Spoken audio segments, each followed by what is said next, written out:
Hey everyone, and welcome back. For those of you who love to completely geek out over the strategy, the raw numbers, and the hidden narratives that really drive this sport, you are in the right place. Today, we're putting on our professional handicapper hats to do a full strategic postmortem of the 158th Belmont Stakes. We're looking at a race that literally defied the odds, embarrassed the expert predictions, and completely broke the supposed laws of track physics. So, here is the million-dollar question we're tackling today. How on earth did the heavy favorite, a horse named Renegade, get absolutely stunned by Golden Tempo? I mean, Golden Tempo was a horse the sharpest minds in the sport actively wrote off. We're going to break down exactly why the smart money was dead wrong this time, and how a supposed tactical disadvantage was magically flipped into a historic victory. Consider this your racing form for today's explainer. We're going to fly through the betting landscape, figure out why everyone was all in on the favorite, see why the pros faded the Derby winner, break down the actual upset on the dirt, and then, the fun part, look at cashing those historic tickets. Let's get into it. All right, part one, the Belmont betting landscape. Okay, first things first, you've got to understand the location because it changes everything. The 2026 Belmont Stakes wasn't actually run at Belmont Park.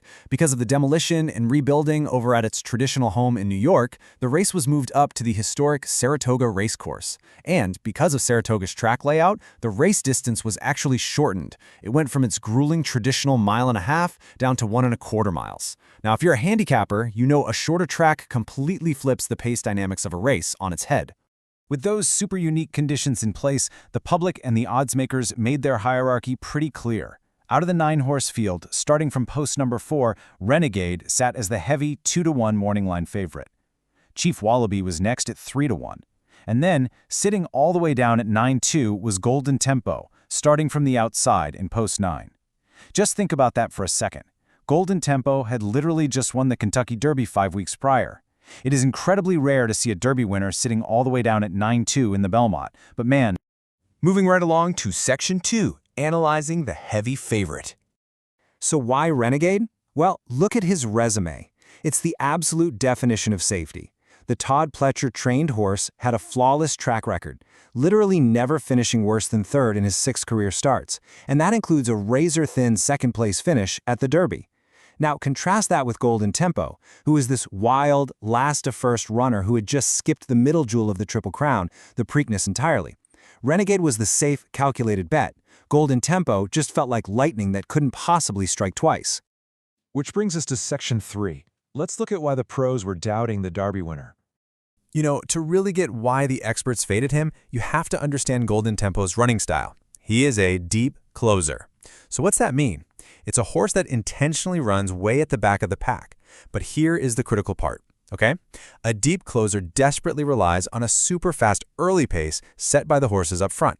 They need the leaders to just sprint early, totally exhaust themselves, and fade, which creates the perfect opening for the closer to surge right at the end. Listen to what elite racing expert Jody Demling had to say about this. And keep in mind, this guy had successfully predicted 4 of the last 8 Belmont winners. He said, "I don't believe the setup of this race will be anything like it was in the Derby, which was perfect for a deep closer." The handicapping logic was incredibly sound here, which, of course, is usually right before everything goes sideways. It was a smaller 9-horse field. The pace was expected to be incredibly slow. Without a blistering early pace to tire out the leaders, a deep closer like Golden Tempo would mathematically just run out of track. The trap was totally set.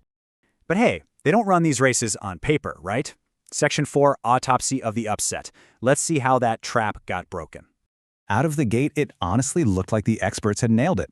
12. That is the massive number of lengths Golden Tempo trailed off the lead early in the race. He was dead last.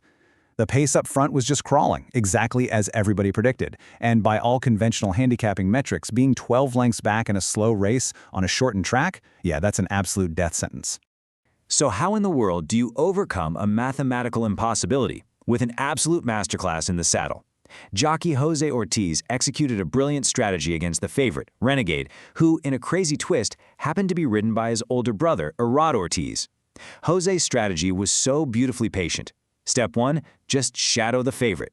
He glued Golden Tempo to his brother's horse through the second turn. Step 2, wait. Let Renegade make the first move and clear out all the traffic. And step 3, the very second that track opens up on the stretch, you go all in. Jose actually broke it down perfectly himself. He said, "I followed them closely in the second turn. I was just waiting for the right time to go all in. When I asked him to go, my horse responded."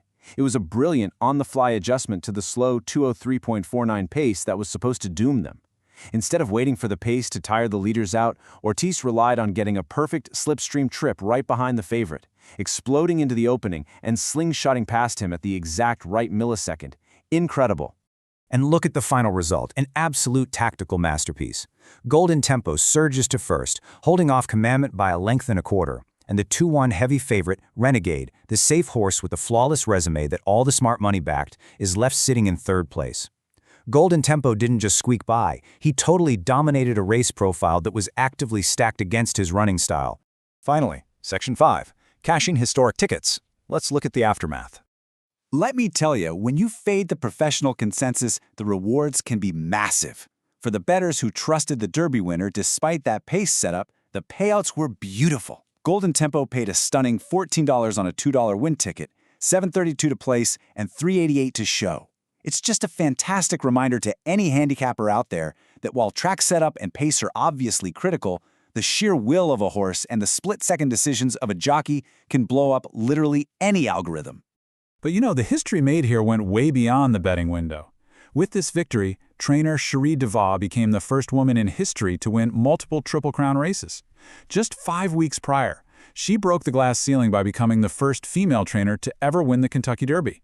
To follow it up with a Belmont win, completely cementing Golden Tempo as an elite 3-year-old, that is a monumental, legacy-defining achievement in a sport that is so deeply steeped in tradition.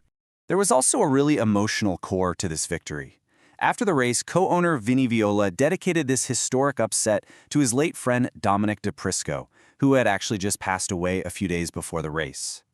Viola shared that he had prayed to his friend that morning, just hoping for an extra push. And man, looking at how Golden Tempo closed those 12 lengths, you kind of have to think he got it. So I want to leave you with this final thought today. In a sport that is so heavily governed by speed figures, pace analysis, and morning line odds, does the perfect resume ever really guarantee a win? Renegade looks totally unbeatable on paper, but Golden Tempo proved that heart, timing, and brilliant strategy can rewrite the whole script in a matter of seconds.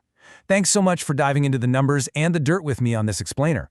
Until next time, keep studying the form and always look for the story behind the odds.